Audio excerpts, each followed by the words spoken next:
안녕하세요. 저는 돌대나귀를 키우고 있는 주부입니다. 제가 이렇게 다시 결혼을 하게 될 줄은 정말 상상도 하지 못했는데 이렇게 다시 좋은 사람을 만나 그야말로 눈에 넣어도 아프지 않을 아이를 키우고 있다는 것이 어떨 땐 꿈만 같네요. 도대체 어떤 사연이 있길래 재호는 꿈도 꾸지 않았는지 한번 들어보실래요? 저와 남편은 같은 회사 동기로 서로 어려울 때 돕고 지내니 자연스럽게 만나게 되었고 1년가량 연애하다 결혼을 하게 되었습니다. 남편은 외동, 전 언니만 2명이 있었는데 언니들이 아직 시집을 가기 전이라 처음으로 생긴 사위라며 친정에선 저보다 남편을 더 아끼고 예뻐해 주셨고 시댁 역시 하나뿐인 며느리라고 저를 참 예뻐해 주셨습니다. 그렇게 제 앞날엔 꽃길만 가득할 거라 생각했는데 문제는 제가 전혀 예상치 못한 곳에서 일어나더군요. 당시 남편과 요즘 대부분 신혼부부가 그러하듯 돈 관리를 따로 하고 있었고 생활비 통장으로 일정 금액을 모아 생활하고 있었어요. 번 돈을 각자 관리하니 서로 터치할 일도 없고 좋더라고요. 그렇게 돈으로 언성 높이는 일 없이 평화롭게 지내던 어느 날 생활비 입금해야 하는 날짜가 지났는데 남편이 돈을 입금하지 않고 있더라고요. 전 대수롭지 않게 남편이 잊었나 보다 하고 생각했고 남편에게 돈을 보내라고 했어요.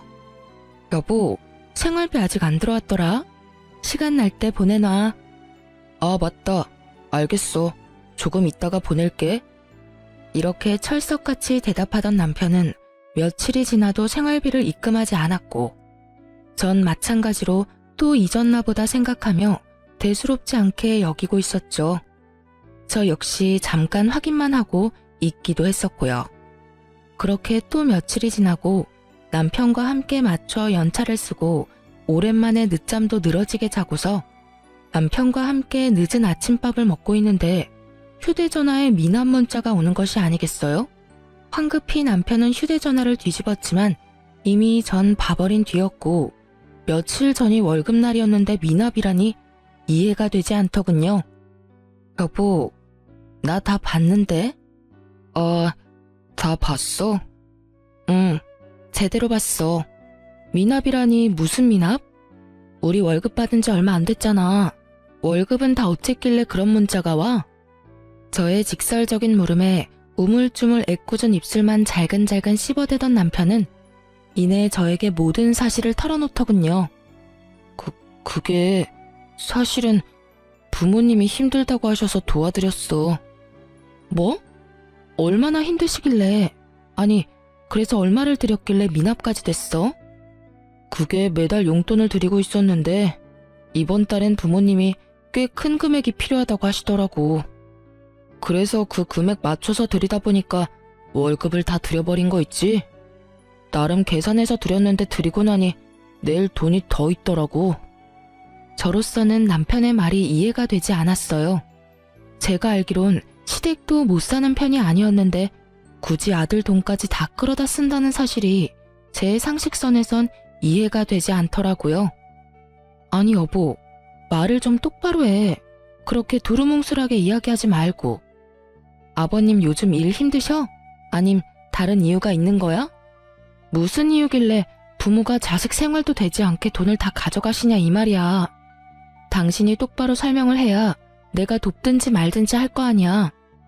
저는 도무지 이해되지 않는 상황에 남편을 닥달하기 시작했고 남편은 마지못해 상황을 털어놓더군요. 아버지가 사업을 확장 중인데 거기에 돈이 꽤 들어가나 봐. 그래서 있는 돈 없는 돈 다 끌어다 써서 생활비조차 없다지 뭐야. 그래서 생활비도 좀 드리고 이것저것 필요한 돈도 좀 드리다 보니 이렇게 돼버렸어. 정말이지 미치고 팔짝 뛸 것만 같더라고요. 자식이 부모님 도와드리는 거? 제가 그것까지 이해 못하는 건 아니에요. 아니, 도와주는 말 자체가 성립이 되지 않는다고 생각합니다. 이때껏 키워주신 은혜가 있는 건데 당연히 해드려야죠. 그런데 그것도 본인이 감당이 될 선까지 해드려야 하는 거 아닐까요? 이러나 저러나 제 입장에선 상황이 참 어이없는 것은 맞지만 그래도 어쩌겠어요. 큰 금액도 아닌 돈 때문에 남편을 신불자로 만들 순 없었기에 전 남편에게 돈을 주며 미납금부터 빨리 갚으라고 하며 앞으로 어떻게 할 것인지 물어봤어요. 돈 입금했으니까 그 미납금부터 얼른 갚아. 고마워 여보. 정말 진짜 고마워. 이번이 마지막이야. 알겠지? 알겠어. 앞으로 이런 일 없도록 할게. 그래. 말이 나왔으니까 하는 말인데 앞으로 어떻게 할 예정이야? 계획은 있으시대? 이미 벌인 사업 어쩌시겠어. 계속 진행하실 모양이더라고. 그래서 말인데 당신만 허락하면 앞으로도 계속 금전적인 도움은 좀 드리고 싶어. 이번처럼 아무 생각 없이 돕는다는 게 아니라 내 능력 되는 선에서 말이야. 솔직하게 말하자면 어이가 없긴 했지만 전 알겠다고 대답했어요. 그 찰나의 순간 만약에, 아주 만약에 저희 부모님이 지금 시댁과 같은 상황에 닥치게 된다면 저 역시 남편처럼 부모님을 외면할 순 없겠다라는 생각이 들어서였죠. 그렇게 생각하니 한결 마음이 유해졌고 전 좀 더 남편을 이해해 보기로 했어요. 그래, 당신이 감당할 수 있는 선에서 신용에 문제 없을 정도로 도와드려. 그리고 생활비는 한동안 내가 감당할 테니까 생활비는 신경 쓰지 말고 당신이 훗날 후회되지 않게 부모님께 잘해. 여보, 정말 고마워. 난 사실 당신이 이렇게까지 날 이해해 줄 거라곤 생각도 못했어. 앞으로 내가 당신한테 정말 잘할게.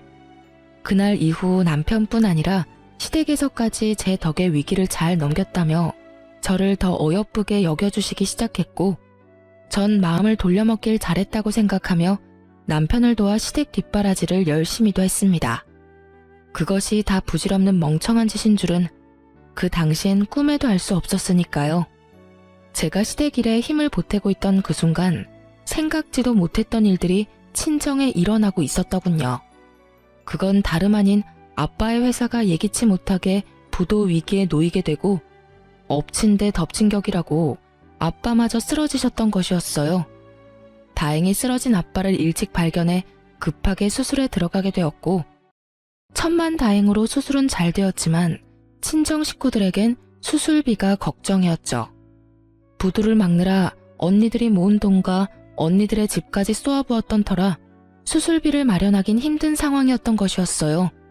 시집을 간 저에게까지 손을 빌리고 싶지 않았던 부모님은 이 모든 사실을 비밀로 하고 있었고 아무리 노력해도 돈을 구할 수 없었던 첫째 언니는 결국 저에게 전화를 걸어 모든 사실을 털어놓게 되었던 거죠. 언니, 목소리가 왜 이렇게 안 좋아? 무슨 일 있어? 그게 말이야. 사실은 아빠가 쓰러지셔서 수술을 했는데 입이 안 떨어진다 정말. 뭐? 아빠가 쓰러지셨다고? 언제?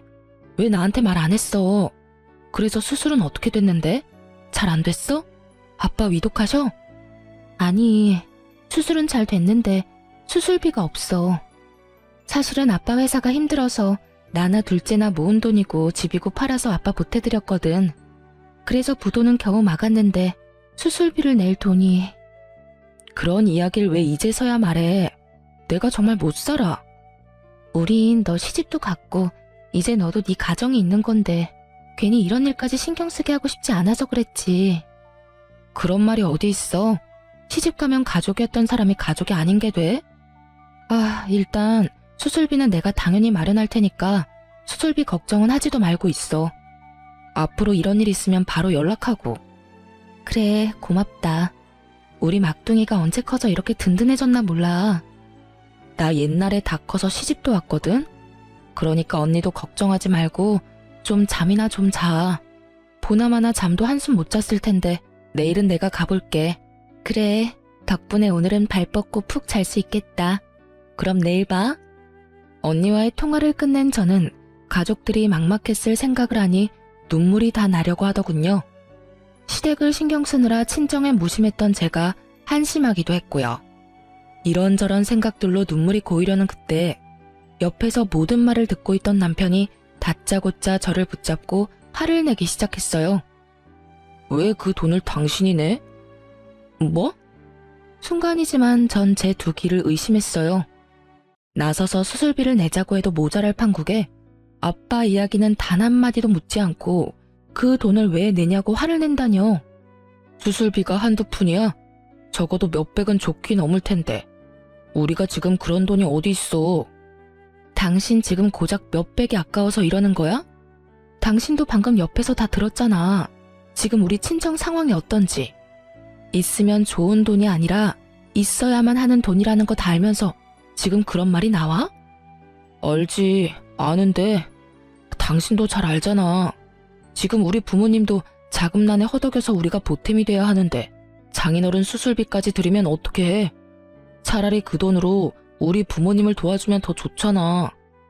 이 무슨 정신 나간 소리인지 모르겠더라고요. 남편놈은 지금 자신의 입으로 얼마나 미친 소리를 해대는지 모르는 듯 잔뜩 찌푸린 미간이 참도 당당하더군요. 당신 말 잘했다. 당신 부모님 힘들다고 당신이 한동안 돕는다고 했을 때 나 사실 어이없기는 했지만 군말 없이 그러라고 했어. 당신 부담스러울까봐 우리 집 생활비는 내가 다 부담하기도 했고 그게 1년이야 1년. 그 시간 동안 난 당신하고 당신 집을 위해서 내 나름대로 보탬이 되려고 최선을 다했는데 당신은 지금 뭐야? 차라리 그 돈으로 당신 부모님이나 돕자고? 지금 그걸 말이라고 해? 우리 아빠 수술비가 없다는데 당신 설마 우리 아빠한테 주는 돈이 아까워서 이러는 거야? 당신 그 정도로 최악인 남자였어? 아니, 아깝기는. 우리 집엔 자식이 나 하나뿐이라서 어쩔 수 없이 내가 도와야 했지만 당신 집은 아니잖아. 처형이 2명이나 있는데 왜 당신까지 나서서 도와야 하냐 이 말이지. 그것도 우리 집도 어려운 이럴 때 말이야. 전 더 이상 남편과 대화라는 걸 나눌 필요성을 느끼지 못하겠더라고요. 언니들은 자신의 집까지 팔아서 집안의 보탬이 되었다고 말하며 설득할 힘도 없었고요. 아, 다 됐고 당신이 당신 돈으로 시댁 도왔듯이 나도 내가 모은 돈으로 아빠 수술비 드릴 테니까 상관하지 마. 그게 왜 당신 돈이야? 그건 부부 돈이지. 정신 차려. 그게 왜 부부 돈이야? 그건 엄연히 내가 벌어서 나 혼자 모은 내 돈이야. 이런 말 하는 거 치사해서 하기 싫었는데 당신이 당신 돈으로 뭘 하든 당신한테 아무 말 안 했으니까 당신도 내 돈으로 이래라 저래라 입대지 마. 신경도 쓰지 말라고. 알겠어? 제 말에 남편은 입을 꾹 다물고 저를 노려보더라고요. 양심이 있다면 그때라도 자신이 생각이 잘못됐다고 반성이라도 하는 모습을 보여야 정상일 텐데 제정신도 아니고 양심이라는 것도 없는 남편놈은 저를 향해 씩씩거리더니 이내 그 야밤에 자리를 박차고 나가버리더군요. 저도 화가 단단히 났던지라 그대로 나가버리는 남편의 모습을 보며 내가 말이 너무 심했나? 좋은 말로 잘 설득해볼 걸 그랬나? 이딴 생각들은 전혀 들지 않았고 오히려 시원하게 욕 한마디 못해준 것이 후회스럽기까지 하더군요. 그렇게 저는 저대로 남편에 대한 섭섭함으로 씩씩거리고 있는데 시댁에서 전화가 오더군요. 그 야밤에 어딜 갔나 했더니 우리 부모님 노래를 부르던 남편놈은 시댁으로 가 모든 사실을 다 잃은 듯 했어요. 당장 시댁으로 오라는 시모의 목소리가 날카로웠거든요. 전 망설임 없이 시댁으로 향했고 시댁에 들어서니 남편놈은 방으로 쏙 들어가더니 나오지 않더군요.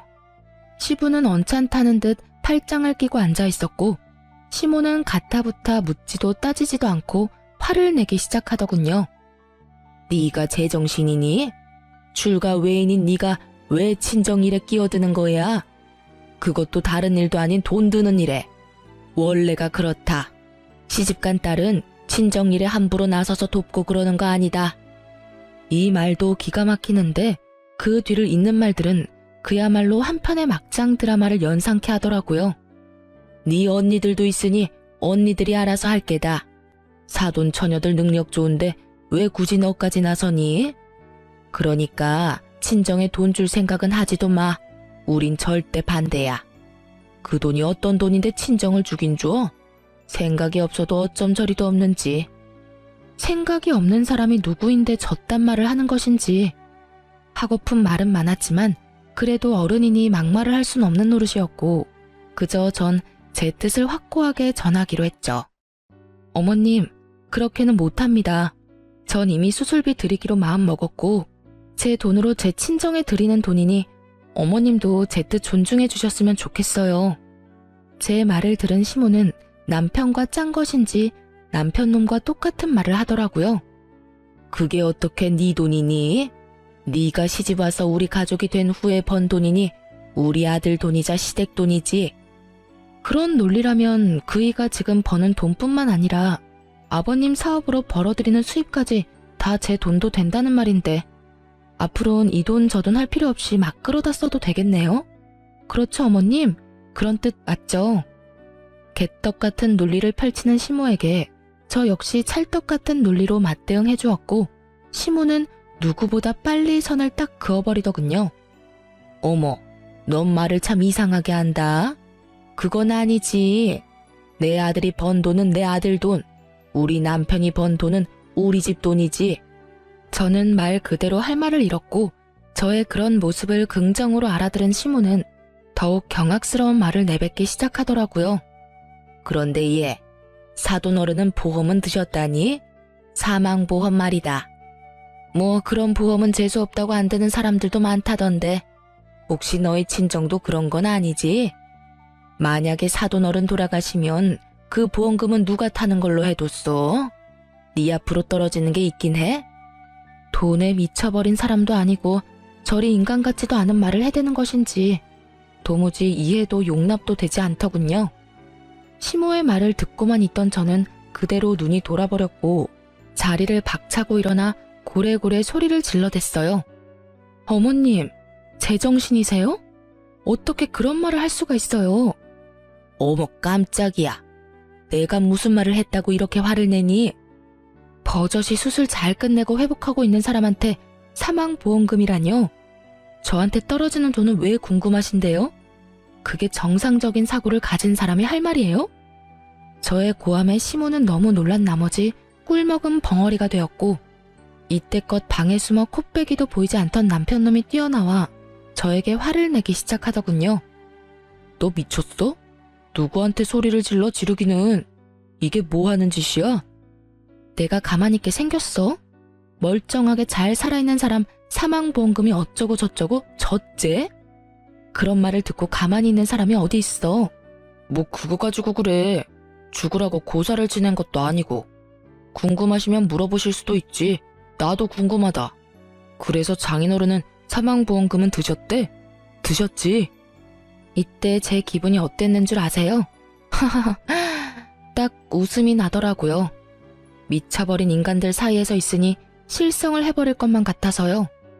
전 눈을 반짝이며 물어오는 남편의 면상을 그대로 주먹으로 때려버렸고 저에게 제대로 한 방 먹은 남편놈과 시모는 저에게 득달같이 달려들어 화를 내더군요. 당신 지금 나 때린 거야? 그것도 주먹으로? 이게 무슨 짓이야? 너 미쳤니?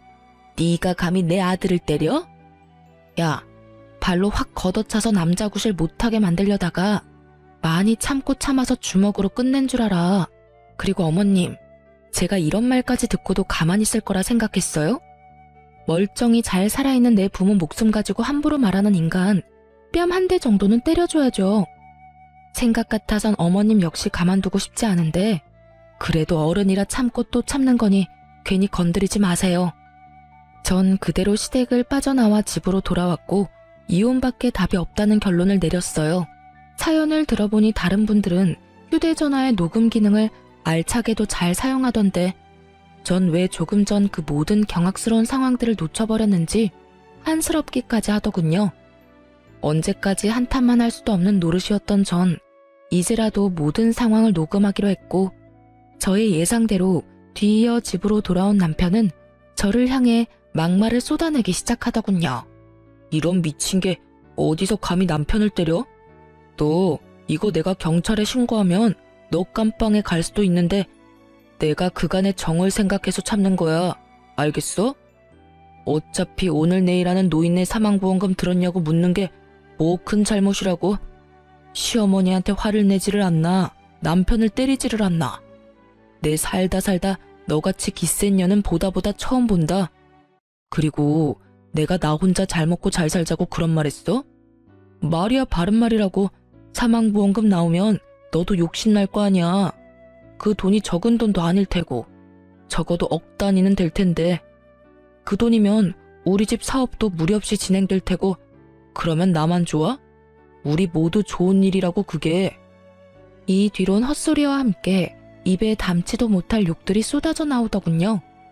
전 말 같지도 않은 말에 아무런 대꾸도 하지 않았고 그렇게 한참을 쏟아내던 남편은 짐까지 싸서 집을 나가버렸습니다. 저와의 사이가 손 쓸 수도 없이 나빠진 남편놈이 나가서 할 짓이라곤 뻔했고 전 날이 밝자마자 남편에게 사람을 붙였어요. 역시는 역시더군요. 아직 이혼하자는 말조차도 나오지 않았는데 남편놈은 유흥업소를 제 집 드나들듯 출석 도장을 찍으며 온갖 더럽고 추잡한 짓은 다 하고 돌아다녔고 전 끝까지 제 믿음을 저버리지 않은 남편놈 덕에 수월하게 이혼을 준비할 수 있었죠. 그렇게 차근히 이혼을 준비하는데 시모가 집으로 찾아왔더라고요. 당시 남편 꼴도 보기 싫고 이혼도 준비했어야 했기에 회사 측에 양해를 구하고 휴직 중이었고 제가 집에서 쉬고 있다는 소식을 전해 들은 시모가 아침 일찍부터 저에게 따지려고 들이닥쳤던 것이었어요. 무슨 일이세요? 저는 딱히 할 말이 없는데요. 내가 할 말이 있어서 왔다. 너 도대체 언제까지 이럴 거니? 뭐가 불만이라서 남편까지 쫓아내고 이 난리를 치니? 어머님, 제가 쫓아낸 게 아니라 자기 발로 자기가 나갔고요. 제가 왜 이러는지는 누구보다 어머님이 더 잘 알 테고요. 더 할 말 있으세요? 뭐, 그 보험금 좀 물어봤다고 이 난리인 거니? 사람은 다 죽게 돼 있어. 어차피 죽을 사람 사망보험금에 대해서 좀 물어본 게 뭐 그리 큰 죄라고 이렇게 뒤끝을 부리는 게야? 그러면 어머님은 사망보험금은 드셨어요? 어머님도 어차피 죽을 건데요. 이혼을 마음먹으니 전 못할 말이 없었고 막상 자신이 그런 말을 듣게 되자 화가 머리끝까지 난 시모는 갖은 욕을 하며 저를 밀쳐대더라고요. 더는 참지 않기로 한 저는 그런 시모의 손을 인정사정 볼 것 없이 뿌리쳐버렸어요. 뭐가 어쩌고 저째? 이런 미친년이 어디서 그런 재수없는 말을 입에 담는 거야? 지금 기분이 어때요? 더럽죠? 재수없죠? 지금 느끼는 그 기분 저도 그대로 느꼈어요. 이제야 제 기분이 어땠을지 알겠어요? 너랑 나랑 같니? 그건 엄연히 다른 경우 다른 문제라고. 아휴, 다 필요 없고 이제라도 마음 돌려 먹어라. 네가 수술비 따윈 주지 말고 무릎 꿇고 잘못했다고 싹싹 빌면 이혼만은 하지 않도록 도와주마. 너 지금 내 아들한테 이혼당하게 생겼어. 알고는 있니? 들어보니 친정에서 하던 사업도 부도 직전이라고 들었는데 그런 친정하고 연락하고 지내면 뭐하니? 너한테 빌붙기밖에 더해. 그러니까 친정하고는 이참에 영 끊어버리고 우리한테 납작 엎드려서 살란 말이야. 내가 내 아들은 잘 설득해 줄 테니. 이혼하라고 하면 누가 겁이라도 낼 거라고 생각했는지 남편을 설득해 준다고 하며 시모는 있는 유세 없는 유세는 다 부려댔고 그 모습을 지켜보던 전 코웃음이 다 나더군요. 그럴 필요 없어요. 이미 수술비만 아니라 그동안 알뜰살뜰 모았던 돈 다 드렸거든요. 덕분에 퇴원도 잘하셨고 부도 위기도 잘 넘겼다고 하시더라고요. 전 밝게 웃으며 말을 했고 제 말을 듣던 시모는 자리에서 벌떡 일어나더니 역정을 내기 시작했어요. 너 정말 미쳤니? 그 돈이 어떤 돈인데? 그걸 나하고 한마디 상의도 없이 친정에다 다 갖다 바쳐? 그 돈이 어떤 돈이긴요? 제 힘으로 번 제 돈이죠. 제 힘으로 번 제 돈을 쓰는데 어머님이랑 상의까지 할 필요는 없지 않을까요? 뭐라고? 내가 저번에도 말했잖니. 그건 네 돈이 아니라고. 아니요. 정확히 그 돈은 내 돈이고요. 그건 어머님이 아무리 우기고 난리를 부려도 변하지 않는 사실이에요. 혹시 더 할 말 있으세요? 전 없어서 그러는데 이만 가주시겠어요? 제가 좀 바빠서요. 한마디도 지지 않고 맞서는 저의 태도에 약이 오를 대로 오른 시모는 저를 향해 손을 치켜들었고 전 그 손을 재빠르게 낚아채 그대로 뿌리쳐버렸어요. 제 몸에 또다시 손대는 날엔 어머님이고 나발이고 경찰에 확 신고해버릴 테니 그런 줄 아세요. 악에 바친 저의 통보에 시모는 뒷걸음질 치며 도망가려고 하더군요. 전 그런 시모를 붙잡고 진작 싸뒀던 남편놈의 남은 짐들을 던지며 당장 가지고 가라고 말했고, 시모는 왜 이걸 자신을 주냐며 또다시 어이없는 말들을 쏟아내더군요. 나가야 할 사람이 누군데 이걸 챙겨줘? 지금까지야 이혼만큼은 아니라는 생각에 그냥 뒀지만 지금은 아니지 않니? 너도 결혼 생활 유지할 생각 없는 것 같고 나도 너 같은 년 내 며느리 자리에 계속 두기 싫다. 그러니 이 집에서 나가야 할 사람은 내 아들이 아니라 너지. 지금 당장 내 아들 집에서 나가. 아는 것이라곤 하나도 없는 시모는 참 당당하게도 저에게 오라가라 하며 큰 소리를 쳐댔고, 전 그런 시모에게 통쾌한 한마디를 해주고선 시모를 내쫓아 버렸습니다. 아줌마, 당연히 알고 있다고 생각했는데 모르고 있는 듯하니 내가 친절히 말해줄게요.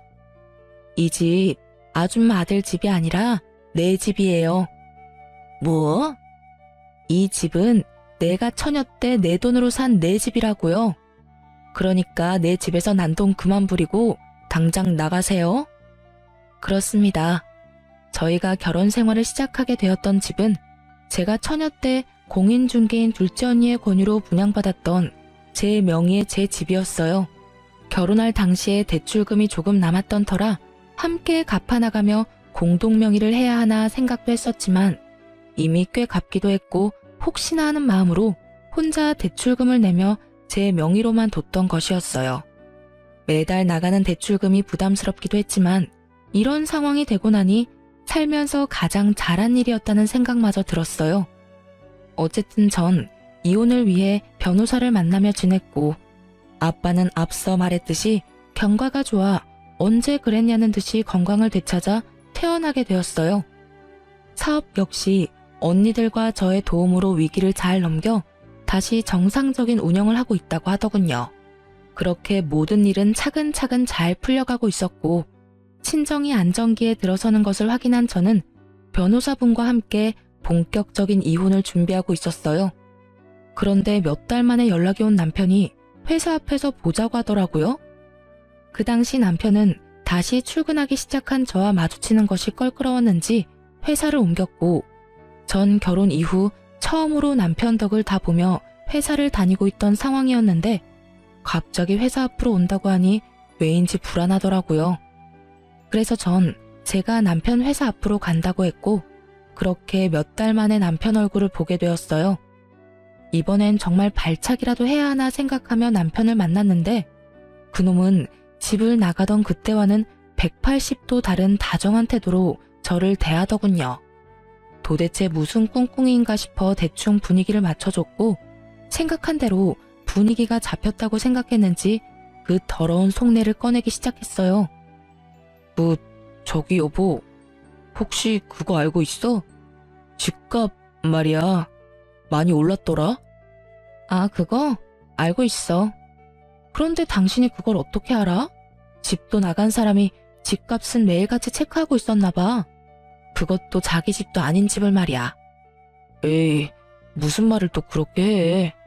어쨌든 우리 집 지금 팔아야 하지 않을까? 지금 많이 오른 것 같은데. 우리 집이라는 말이 상당히 거슬렸지만 일단 참고 분위기를 맞춰보기로 했어요. 그쯤 되니 그 뒤로 나올 말이 궁금해서 미칠 지경이었거든요. 그렇지 않아도 겸사겸사 해서 내놨어. 정말이었어요.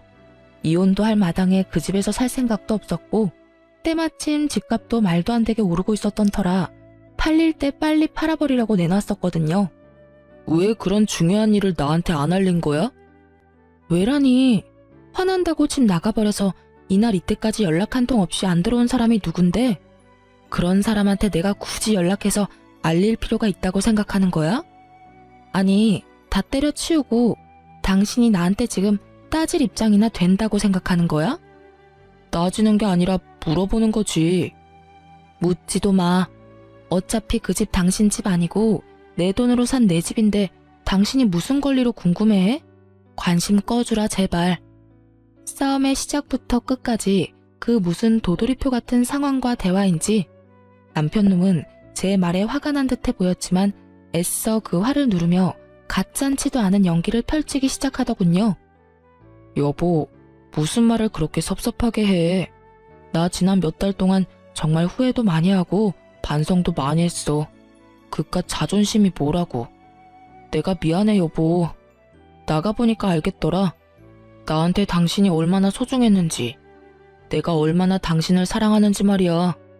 나 당신 없이는 못 살아. 내가 이렇게 빌 테니까 나 한 번만 용서해줘. 바로 어제도 밤새도록 업소에서 술 처마신 것을 뻔히 다 알고 있는데 입술에 침 한 번 바르지 않고 거짓말을 하는 꼴을 보고 있자니 구역질이 다 올라오려고 했어요. 남편은 잡을 분위기는 다 잡았는지 제 손을 꽉 잡으며 드디어 기다리고 기다리던 말을 꺼내기 시작했어요. 여보, 그러지 말고 우리 다시 잘 살아보자, 응? 사실 요즘 나 조금 힘들어. 당신도 알고 있지? 우리 집 좀 힘들었던 거. 좀 나아진다 싶더니 요즘 또 많이 힘든 것 같더라고. 그래서 말인데 그 집 팔고 나면 그 돈 우리 부모님께 드리고 우린 새 출발한다고 생각하고 우리 부모님 댁에 들어가서 사는 건 어때? 부모님께 잘 말씀드렸더니 흔쾌히 알겠다고 해주시더라고. 엄마도 걱정하지 마. 지난 날은 다 잊고 잘 지내보자고 하시더라. 그놈의 돈이 뭔지 결국 또 돈 이야기더군요. 돈을 싸들고 와서 다시 살자고 해도 받아줄까 말까 한데 돈을 내놓고 시댁으로 합가까지 하자니 더는 입씨름할 가치도 없었고 전 모든 말을 다 무시하고 준비해왔던 이혼 서류를 내밀었어요. 이게 뭐야? 이혼? 지금 우리 이혼하자고? 그래, 제정신은 아닌 것 같은데 글자는 잘 읽네. 보시다시피 이혼 서류야. 우리 이혼하자. 이혼은 무슨 이혼이야. 우리가 왜 이혼해? 난 당신이랑 절대로 이혼 못해. 우리가 이혼할 이유가 없잖아. 이혼할 이유가 이렇게나 많은데 이혼할 이유가 없다고? 내가 너 집 나가서 무슨 짓 하고 돌아다녔는지 다 알고 있어. 그동안 몰라서 가만히 있었는지 아니? 내가 뭘 어떻게 하고 다녔다고 이 난리야. 난 말이야, 맹세코 집, 회사 집 이렇게 일만 하면서 살았다고. 그런 내가 왜 무슨 이유로 이혼을 해야 하냐 이 말이야. 역정을 내며 이유를 들먹이는 남편에게 전 그간 모았던 사진들을 건넸고 사진을 건네받은 남편이 바들바들 떨며 되지도 않는 변명을 늘어놓는 순간 전 바로 다음 증거를 준비했어요. 아니 이건 남자들이 회사 생활하다 보면 어쩔 수 없이 가야만 하는 그런 거야. 그래, 접대. 접대를 잘해야 앞날이 평탄한 거 당신도 잘 알잖아. 내가 가고 싶어서 간 게 절대로 아니고 어쩔 수 없이, 정말 어쩔 수 없이 질질 끌려간 거라고. 어쩔 수 없이? 접대? 넌 접대하는 인간이 매일 밤마다 혼자서 세상을 다 가진 미소로 이딴 데나 들락날락하냐? 네가 접대하는 상대가 투명인간이라도 되나 봐. 그건 말이야. 그래, 먼저 들어가 계셨어. 그래서 나도 뒤따라 혼자 들어갔던 거고. 그러니까 내 말은 당신이 지금 아주 크나큰 오해를 하고 있단 이 말이지. 그래, 오해라 치고. 이거 좀 들어볼래? 이것도 충분한 이혼 사유가 되고도 남는다고 하더라고. 남편의 말이 끝남과 동시에 전 다음 증거인 시모가 저에게 온갖 욕을 하는 녹음 파일을 스피커폰으로 틀어버렸고 그 날카롭고도 상스러운 시모의 욕설들이 가게 안을 가득 채우며 울리기 시작했어요. 가게 안 사람들의 반응은 단연 뜨거웠고 특히 기혼 여성들의 반응은 말로 할 수 없을 만큼 뜨겁더라고요. 상황이 그렇게 되자 남편은 제 휴대전화를 바닥에 내팽개치더니 발로 짓밟으며 소리를 고래고래 질러대더군요. 이게 무슨 짓이야? 너 미쳤어? 미쳤지? 이딴 걸 왜 녹음해놔? 왜 녹음했겠어? 너랑 이혼하려고 했지. 직접 들어보니까 어때? 네가 생각해도 이건 아니다 싶지? 아무리 화가 났다고 한들 어떻게 며느리한테 이런 욕까지 하냐? 대단하다 대단해. 뭐 그 덕분에 내 이혼은 한결 수월해지긴 했지만. 닥치지 못해? 이거 다 모함이야. 난 너하고 이혼할 생각도 없고 내가 이혼할 생각이 없는 한 너 역시 이혼은 꿈도 꾸지 않는 것이 좋을 거야. 지금 네 앞으로 생긴 돈이 얼만데 내가 미쳤다고 이혼하겠어? 말 그대로 남편이 눈이 돌아 미쳐 날뛰는데 순간적으로 무섭기까지 하더군요. 주변의 시선도 곱진 않았고요. 야, 정신 차려. 여기가 어딘지 잊었어? 여기 네 회사 앞 카페야. 회사 앞 카페에서 네 회사 사람 한 명 정도는 있지 않을까? 너하고 네 가족이 이렇게 인간 말종인 거 회사에 알려줘도 괜찮은가 봐. 남편은 그제야 큰일 났다 싶었는지 재빠르게 얼굴을 가리고선 가게를 나가버렸고 전 액정이 다 부서져 버린 휴대전화를 챙겨 가게를 나와버렸어요. 남편은 이혼을 거부했고 전 그런 상황을 예상했기에 바로 소송으로 진행했죠. 소송 과정에서 어쩔 수 없이 남편의 이혼은 회사에 알려졌고 이혼 사연은 숨겼지만 이미 카페에서 있었던 일을 목격한 이가 많아 숨긴 보람도 없이 더 나쁜 쪽으로 회사에 소문이 쫙 퍼졌다고 하더군요. 아니라고 해명하기엔 아예 아닌 일은 아니었고 그렇다고 무시하기엔 소문이 걷잡을 수 없이 돌아 이혼이 확정될 즈음엔 남편의 퇴사도 거의 확정된 상태라고 하더라고요. 굳이 회사에서 나가란 말은 하지 않았지만 동료들의 외면도 그렇고 하는 일마다 여자 팀원들이 딴지를 걸고 넘어지니 버티긴 참 힘든 상황이라고 했어요. 전 심호와 남편에게 위자료를 받고 이혼하게 되었고 이혼이 확정된 순간 남편의 일그러진 얼굴을 보는데 얼마나 통쾌하고 행복했나 모릅니다. 그렇게 몇 달은 정신없이 바쁘게만 보냈던 것 같아요. 회사 일이 워낙 바쁘기도 했고 이혼하고 나서도 이것저것 정리할 것들이 많아 혼자 정신없이 하루하루를 보냈어요. 그렇게 정신없이 보내고 있는데 전 남편이 퇴사했다는 소식이 들려오더니 어느 날에는 제 회사로 연락도 없이 찾아왔더라고요. 몰골이 많이 상한 얼굴로 눈물까지 글썽이며 그간의 정을 생각해서 한 번만 도와달라고 매달리더군요. 여보, 제발 나 한 번만 도와주면 안 될까? 갑자기 찾아와서는 다짜고짜 그게 무슨 말이야. 나 정말 너무 힘들어서 그래. 내 꼴 보이지? 나 요즘 이러고 살아. 집도 망하기 직전이고 여기저기 끌어다 쓴 돈은 많은데 회사도 그만둬서 돈 나올 구멍이 없어. 내가 오죽하면 여기까지 왔겠어. 그러니까 우리가 함께 살던 정을 생각해서라도 한 번만 도와주라. 응? 정 같은 소리 한다 진짜. 너하고 나 사이에 남은 정이 있을 거라고 생각하는 거야? 내가 도와줄 거라 생각했던 거야? 너하고 네 부모가 나한테 어떻게 했는데 그걸 다 잊었어? 난 너한테 도와줄 돈 같은 건 없으니까 꿈 깨고 네 살 길 네가 알아서 찾아봐. 여보, 그러지 말고 제발 한 번만 도와줘. 내가 다 잘못했다니까. 아직 모르겠어? 당신이 반성하든 말든 이제 상관없어. 우린 이혼했고 당신하고 나하고 이제 남남이야. 그러니까 애꿎은 날 찾아와서 이딴 소용없는 짓거리 하지 말고 이럴 시간에 취업 자리나 알아봐. 여보, 제발. 당신 위자료도 많이 받고 아파트 판 돈도 있잖아. 그러지 말고 조금만 도와줘. 아니, 빌려줘. 내가 빨리 취업해서 다 갚을게. 이자까지 쳐서 갚을게. 각서 쓰라고 하면 각서라도 쓸 수 있어. 이윽고 전 남편은 무릎까지 꿇고 빌기 시작했고 전 도무지 말이 통할 것 같지 않은 전 남편 놈을 경찰에 신고해버렸어요. 제가 경찰에 신고하는 모습을 본 전 남편은 저에게 욕을 하고선 도망을 가버렸고 그 후론 저를 찾아온다거나 연락을 해오는 일은 없었어요. 그렇게 그 지긋한 악연은 끝이 났고 전 위자료와 집을 정리한 돈으로 3층짜리 빌라를 매매했어요. 경매로 나온 급매물이라 시세보다 많이 저렴하게 매매를 해 리모델링도 깨끗이 해서 채를 놓게 되었죠. 시세보다 적은 보증금과 월세로 내놓은 덕에 공실은 빠르게 채워졌고 제일 작은 한 곳만 남아 적당한 사람이 나타나지 않는다면 저라도 들어가서 살아야겠다고 생각하고 있었어요. 그렇게 제가 사는 것으로 생각이 굳어져 가던 어느 날 마침 그 집을 보고 싶다는 사람이 나타났다고 하더라고요. 마침 저도 쉬는 날이기도 했고 어떤 사람들인지 보기 위해 빌라로 향했어요. 그런데 그곳에 누가 있었는지 아세요? 네, 맞아요. 전 남편과 전 시모가 중개사분과 함께 저를 기다리고 있더라고요. 어렵다던 사업은 전 남편이 회사를 그만두며 도와줄 상황이 되지 못하자 정말로 쫄딱 망해버렸고, 집을 처분해 빚은 갚았지만 오갈 데가 없어 집을 알아보던 중 시세보다 많이 저렴했던 저의 빌라까지 오게 된 것이었어요.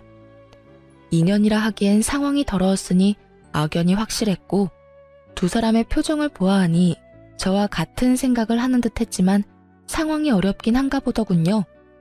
묻은 얼굴로 집을 다 둘러본 두 사람은 제가 주인인 걸 뻔히 알면서도 계약을 하겠다고 했으니까요. 괜찮네요.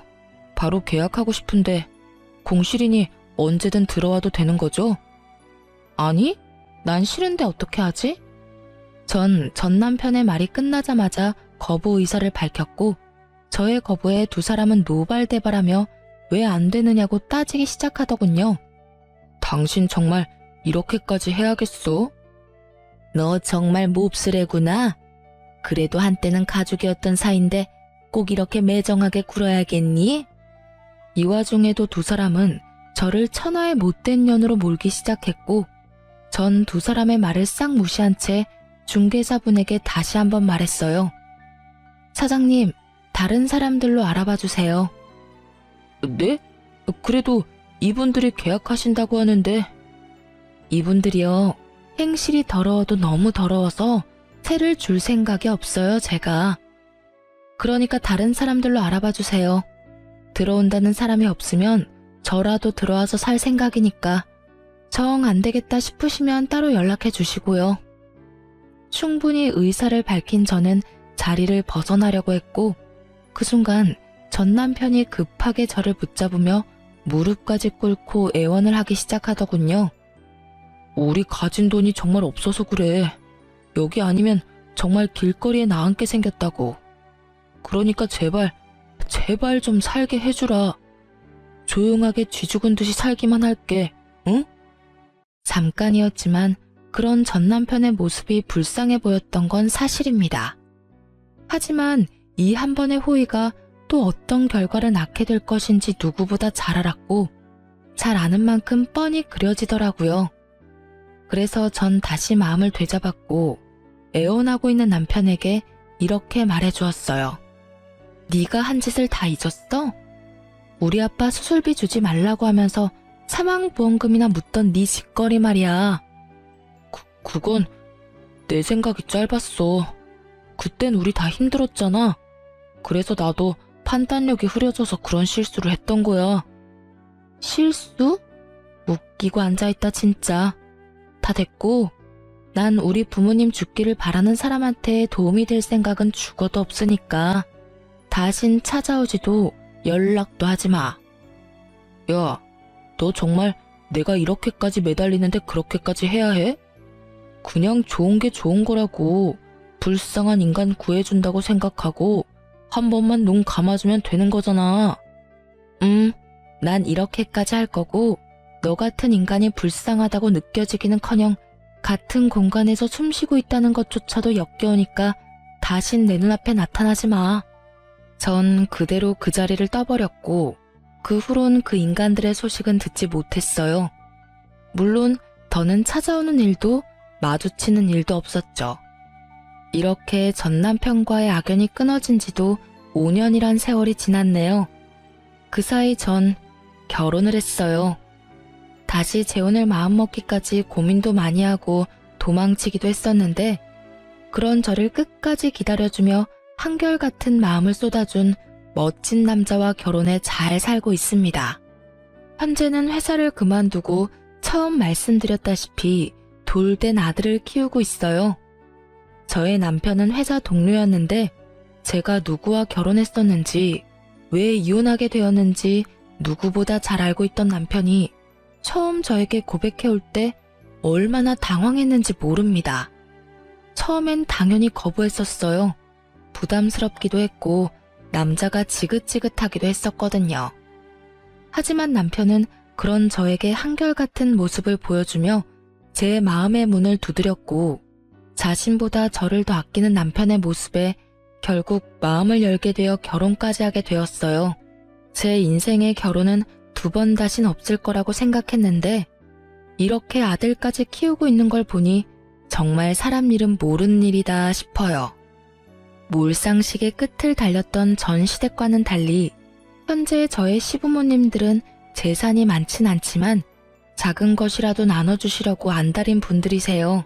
좋은 거, 귀한 거 있으면 어떻게 해서든 제 입에 넣어주려고 하시는데 제가 참 복이 많은 사람이라는 생각이 다 들더라고요. 베풀어 주시니 그만큼 저 역시 베풀게 되고 마음 써주는 것이 느껴지니 더욱 잘할 수밖에 없더군요. 굳이 노력하지 않아도 자연스럽게 행동과 마음이 그렇게 되는 거 있죠? 어떨 땐 친정보다 시댁에서 지내는 것이 더 편하게 느껴지니 말 다한 거 아니겠어요? 하여튼 요즘엔 이보다 더 행복할 수 없다는 생각이 다 들 정도로 행복하게 잘 살아가고 있어요. 남은 제 앞날에도 행복하길 다들 응원해 주실 거죠? 길었던 제 사연은 이로써 끝이 났습니다. 긴 이야기 들어주셔서 감사하고 모두 행복하세요.